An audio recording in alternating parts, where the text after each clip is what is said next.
So today's project is something. This is what I like to do for fun.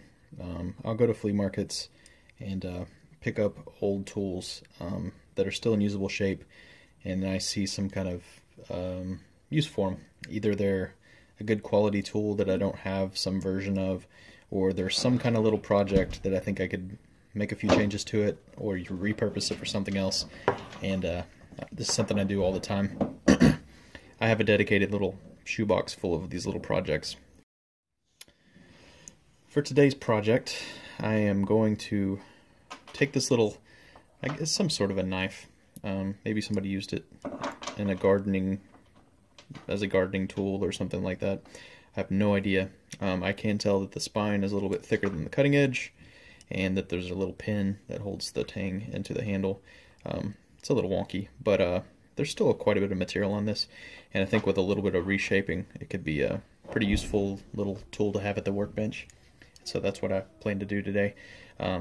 Just try to clean it up just a little bit and make it look kind of nice. This is a fun thing you can do if you're ever at a flea market and see some kind of, messed up old knife.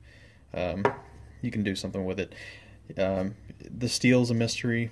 Heat treat is a mystery, who knows, but for a bench knife and something just to do on a rainy day, it doesn't matter. You're not trying to make the world's most perfectly heat treated and effective weapon or tool or whatever, so who cares.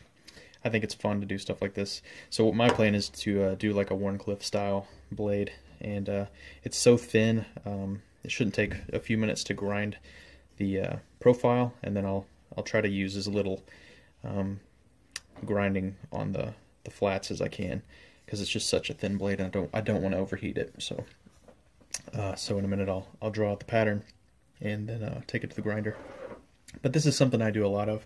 I go to flea markets and see an old tool like this and think, hey, you know what, I could use this to do something, and so I'll pick something like this up, and it's fun.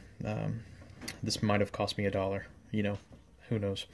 But anyway, I'll show you what I have in mind for it, and if you see something similar, maybe you'll have your own ideas. But that's what I'm gonna do today. So thanks for watching.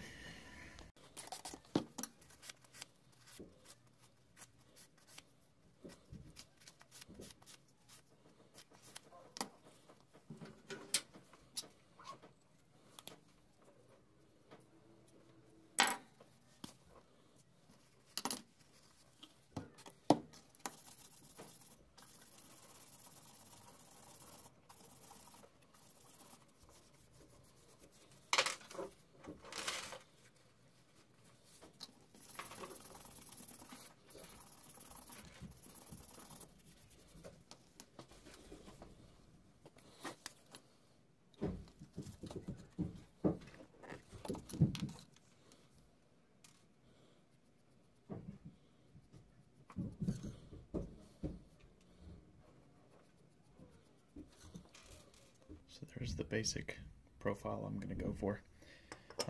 Just something different. I don't have a bench knife hanging around nearby that I grab that's shaped quite like that. So here's one that I've picked up somewhere else, and it's a legitimate bench knife of some sort.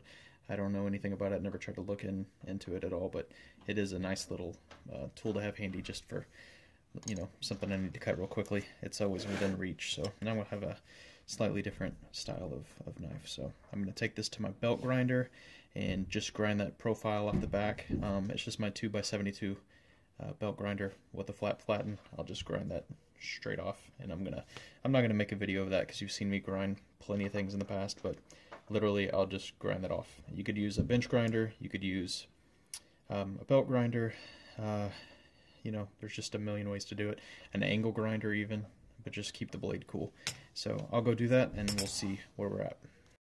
So after about 1 minute at the belt grinder, this is what I've come up with, and used a fairly worn 60 grit belt, and you can tell there's no discoloration from heat, so it never got overheated, and like I said, not that that's a big deal anyway. And then I just kind of I have a 10-inch wheel, and I just kind of softened it. I get the spine against the wheel just to give it a nice curve after I've gotten the profile kind of ground in. So no big deal. But yeah, this has a pretty nice taper to it, and it should be a good cutting blade. I'm just going to use a sandpaper to clean up the bevel and then sharpen it with stones and see what we end up with. Looks like I did bump it on the grinder, being a little bit too careless. Probably rushing. It's cold out. Cold in the shop today, and did it fairly quickly. So it looks like I bumped it on the spine a little bit there, but no big deal. I may even just sand the color off if it bothers me very much, but I'm not sure that it will. We'll see. And then I've got this strange, somebody really butchered this little groove in it to, I guess, to hang the string or give the string something to tie to. Not really sure, but anyway, worry about that after we get the blade kind of sorted out and sharpened, because I can get that. That's mostly what I want to work on today, so that's where I'll start.